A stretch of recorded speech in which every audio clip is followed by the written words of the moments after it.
G'day and welcome to the Harrop Ultimate Streetcar Invitational. It's our 4th episode in the series and we're here at Winton Motor Raceway. Very soon we're going to go drag racing on our 1/8 mile layout. That's Craig Dean warming up in the Shelby GT. But on our last episode, well, it started off a bit hairy for our auto test. Heath Moore, this car was an absolute rocket. Jeff's light is definitely fast and it's already showing to be one of the pointier cars in the field. Well, we saw it impressive. Certainly it was one of the quickest cars in our Motorcana. It was rapid, quickest car in the auto test. So currently you'd have to be thinking from an overall point of view, he's right in the running. Absolutely. Secondly, Peter Fitzgerald, he took out second place in the auto test. Highly modified Porsche Turbo, really quick through the corners and lots of experience behind the wheel. Stephen Bradford, he is right up there along with Jeff in the Lotus. This standard for the most part, except for those awesome Forge Line wheels. What a great story he is. Well, I had a GT3 RS as a track car, which was a brilliant track car, but having 2 young kids, a 2-year-old and a 4-year-old, baby seats are a necessity. So we merged the GT3 and other car into that one basically, which is a daily driver and quite handy for the odd track day. Yeah, about 10 years ago I got a WRX STI and used to do a lot of club days, then got into the hill climbs like Mount Buller Sprint, a few Targa Tasmanias, and then ran an Evo for a while. And then the GT3 RS was probably my last more so pure track car with a full cage. You know, it's great to have a street car where you can drive quite comfortably on the road and three-way, but as you get to the track or the Motorcana, it's definitely got that performance out of the box. I think that's something that Porsche does really well and really appeals to me about Porsche. And the Bradford Porsche, otherwise standard with Forge Line Motorsport wheels. Yeah, they're very radical, aren't they? The orange wheels.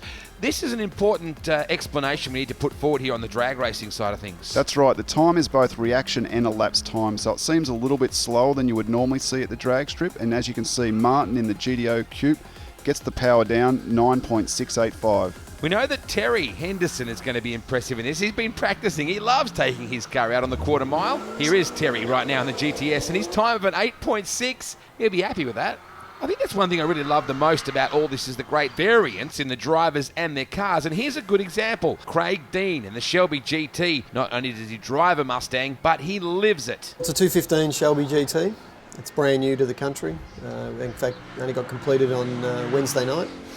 So it's shot off from here to Motor Classica and there's been the show. So yeah, I missed yesterday, unfortunately. It's a car for promoting our business and what we do. So we build those here in Australia on the base GT that Ford deliver here. We're looking at ideas that we can work together, really. I'm sure there's something we can do together.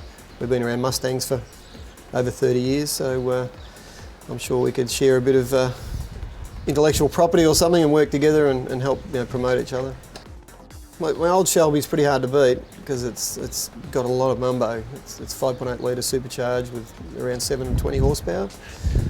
This thing is 650, so I've come back a little bit, but I've lost some weight. So, the car I think potentially will be a good tarmac rally car. Well, it's predominantly a tarmac rally car, not a track car. So, you've got to be very careful, I think, when you start setting cars up for tarmac rallies, what I do most. You've got to make sure it's not too rigid because you want a pliable, good, fast drive car, really, for tarmac rally. So my expectation here was, I won't do too good here, not the track for my car, but we're here to have fun, check it out, see what it does, compare it, enjoy it. Pretty much I just do what I sell, any car I've raced over my racing career, I've raced what I've imported and sold. Not necessarily the best choice to win races, but that's what I do, and that's what I sell, so I just try and showcase what I do. I wasn't a car per se person. My family had some nice cars like Trans Ams and Camaros and different things when I was younger, but I never really had a hunger for different cars and things like that, and I suppose the passion on the Mustang side came when I was about probably 33 years old, when I started to get to know more people who had Mustangs, and the Mustang mark is such a passion that grows on you and just starts to get catchy. So I guess it's more the people around the mark that actually draws me in.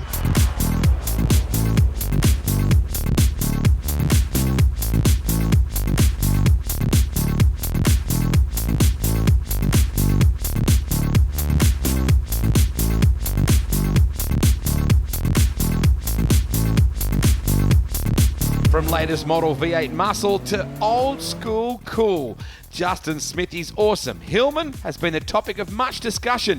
This is a car he's had a lifelong passion for. I've sort of just always had an interest in cars, watching Bathurst as a kid and that sort of thing. But to me, it's more about the engineering side of things.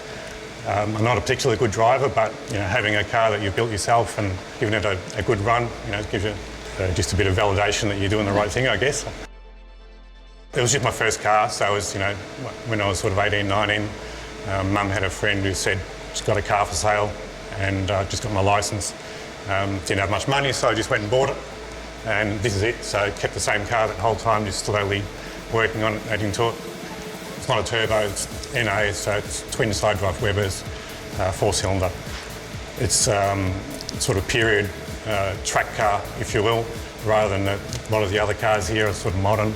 But this is sort of old school. I like the fact that it's chrome bumper and it's just sort of different. That's a good thing about it. It's a light car, so it comes in at under 1,000 kilos, so it does okay. I mean, it depends how much I'm willing to push it, I guess. But in a straight line, it's not going to beat any of these guys. But around the corners, it'll do okay. It's been pretty reliable, but I can't really say. It's been so long since I've had it on the track, I've got no idea.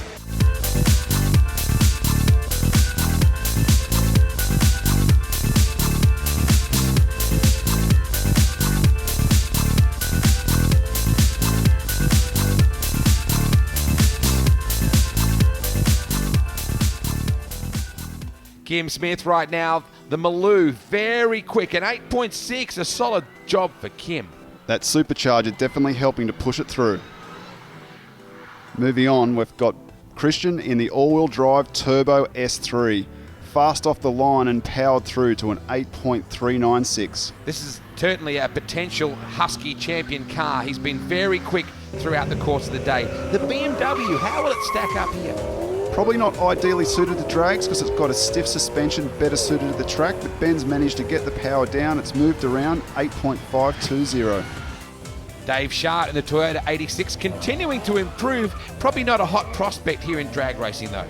Manual transmission is shifting gears with the wrong hand. He's still managed to get it through for an 8.86. Tim Harrop, he is a man who has a lot invested emotionally in this whole concept. A proud member of the Harrop family, an important part of Harrop Engineering's team. My name's Tim and I'm operations manager there. 60th anniversary of the business this year, so events like this really give us an opportunity to showcase what we're all about. Coming here, I remember running around here as a little tacker, a little kid coming to all the races and things like that, so it's always good to come back. And that's a big part of what Harrop's about. Obviously rich heritage in motorsport, but a lot of other sides of the business that we do as well. But the performance parts is a big part of the business, and normally on the other side, manufacturing the parts, and it's good to be here to, I guess, represent the guys and girls back at the workshop, being able to give the cars a run. My daily drive is a Prado of all things, but yeah, I've had some SSs and things like that in the past. But yeah, this is one of the work cars that we get to develop some product on and give it a go this weekend. Weekends like this, you get to speak to some of the people and get to hear some of their stories, and that's been a pretty good highlight of the weekend, getting their stories behind and their background, and making sure that we are still relevant and we're providing performance products for people. And as new vehicles come out, that we have the technology and the know-how to continue to manufacture products to suit them. Just have fun is the main thing, I think, and keep it on the tarmac.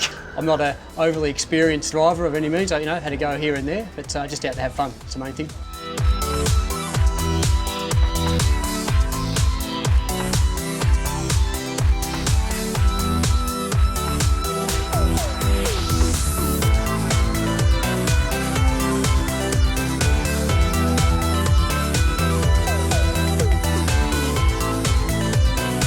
So Peter Fitzgerald, have a look at this, a cracking 7.8. And I think there's probably more time in the car. The reaction time is, I think, what let that time down a little bit. Well, if you thought that was quick, how about Stephen Bradford? He is quick on the reaction time. A 7.651 puts him quickest so far, but the Lotus is up next. Let's go to the start line right now. First time at Winton, as you pointed out the last time through. You've done the auto tests twice now, and the drag strip. How's the car performing? How's the mind? The drags, this car is not a drag car. One of the weaknesses of the car is the gearbox. So my first run was an absolute shocker. So I'm hoping to improve it this time. No surprises there. Almost a 6-second pass.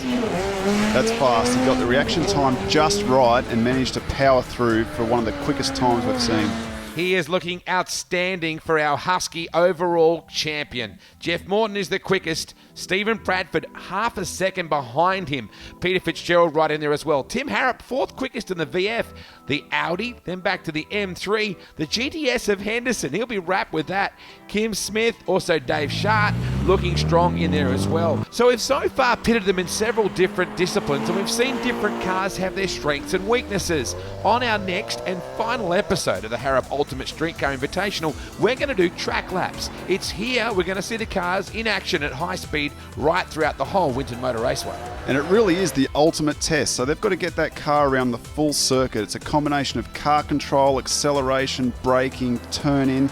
It's going to be fascinating to see how these different cars compete against each other for the ultimate time. We'll be finding out who is the Harrop Ultimate Street Car Invitational overall champion car on our next and final episode of the Husky Challenge. We look forward to seeing you then.